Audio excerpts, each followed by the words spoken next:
Hello friends, welcome to smart family. எல்லோரும் எப்படி இருக்கீங்க? இன்றைக்கி வீடியோவில் சாப்பாடு மீந்து போயிடுச்சுன்னா அதை வச்சு ஒரு சூப்பரான ரெசிபி பார்க்க போகிறோம். இந்த ரெசிபி ஸ்கூல் ஆஃபீஸ்க்கு லஞ்ச் பாக்ஸ் ரெசிபியாகவும் செய்து கொடுக்கலாம். இந்த ரெசிபி ஜஸ்ட் 2 மினிட்ஸில் ஈஸியாக செஞ்சிடலாம். டேஸ்ட்டாகவும் இருக்கும். இது மாதிரி செய்து பாருங்கள், சூப்பராக இருக்கும், செம்ம டேஸ்ட்டாக இருக்கும். ஓகே ஃப்ரெண்ட்ஸ், அது எப்படி பண்ணலான்னு பார்க்கலாம். வாங்க வீடியோக்குள்ளே போகலாம்.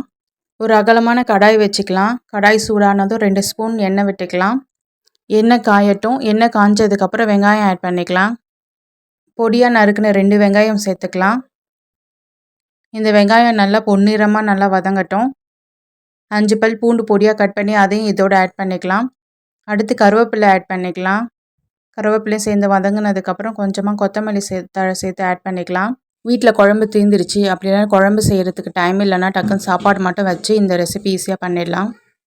இப்போ அடுத்து பச்சை மிளகா 2 பொடியாக கட் பண்ணி அதோடு சேர்த்து ஆட் பண்ணி இதையும் சேர்த்து வதக்கிக்கலாம். இப்போ இந்த வெங்காயம் எல்லாம் நல்லா பொன்னிறமாக நல்லா வதங்கட்டும். இப்போ அடுத்து நம்ம மசாலா பொருள்லாம் ஆட் பண்ணிக்கலாம். 1/8 ஸ்பூன் மஞ்சள் தூள் ஆட் பண்ணிக்கலாம். குழம்பு மிளகாத்தூள் 1 ஸ்பூன் ஆட் பண்ணிக்கலாம். சோம்புத்தூள் 1/4 ஸ்பூன் ஆட் பண்ணிக்கலாம். அடுத்து பெப்பர் பவுடர் 1/4 ஸ்பூன் ஆட் பண்ணிக்கலாம். கரம் மசாலா 1/2 ஸ்பூன் ஆட் பண்ணிக்கலாம். சால்ட்டு தேவையான அளவு ஆட் பண்ணிவிட்டு இதை எல்லாத்தையும் நல்லா இந்த எண்ணெயிலே நல்லா வதங்கட்டும். இது எக்கு வேணும்னா நீங்கள் ஆப்ஷனல் தான். நீங்கள் இந்த ஸ்டேஜில் நீங்கள் எக்கு போட்டுக்கலாம். ப்ரௌன் சுகர் கொஞ்சம் ஆட் பண்ணிக்கலாம். இந்த மைல்டு டேஸ்ட்டு சுகர் டேஸ்ட் இருக்கும் போது நல்லா டேஸ்ட்டாக இருக்கும். இப்போ மீதமான சாப்பாடை இதோட ஆட் பண்ணிக்கலாம். இந்த மசாலாவோடு சேர்த்து நல்லா கலந்து விட்டுக்கலாம்.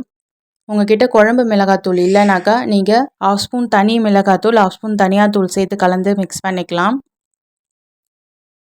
இதே மாதிரி நீங்கள் செஞ்சு பாருங்கள், சூப்பராக இருக்கும். இப்போ இந்த மசாலா எல்லாமே இந்த சாப்பாடோடு கலந்து விட்டுக்கலாம்.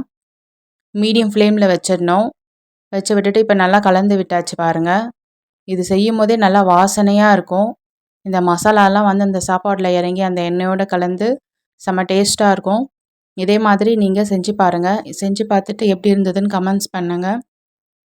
லாஸ்ட்டில் கொத்தமல்லி தழை தூவி விட்டுக்கலாம். லாஸ்ட்டில் 1 ஸ்பூன் நெய் வேணாலும் ஆட் பண்ணிக்கலாம். அந்த ஃப்ளேவரும் சூப்பராக இருக்கும். நான் இன்றைக்கி ஆட் பண்ணலை. உங்களுக்கு வேணும்னா நீங்கள் நெய் ஆட் பண்ணிக்கோங்க. இந்த வீடியோ பிடிச்சிருந்தா மறக்காமல் லைக் பண்ணுங்கள், ஷேர் பண்ணுங்கள், சப்ஸ்கிரைப் பண்ணுங்கள். பக்கத்தில் இருக்க பெல் பட்டன் கிளிக் பண்ணுங்கள். பாய் ஃப்ரெண்ட்ஸ், நாளைக்கு இன்னொரு வீடியோவில் பார்க்கலாம்.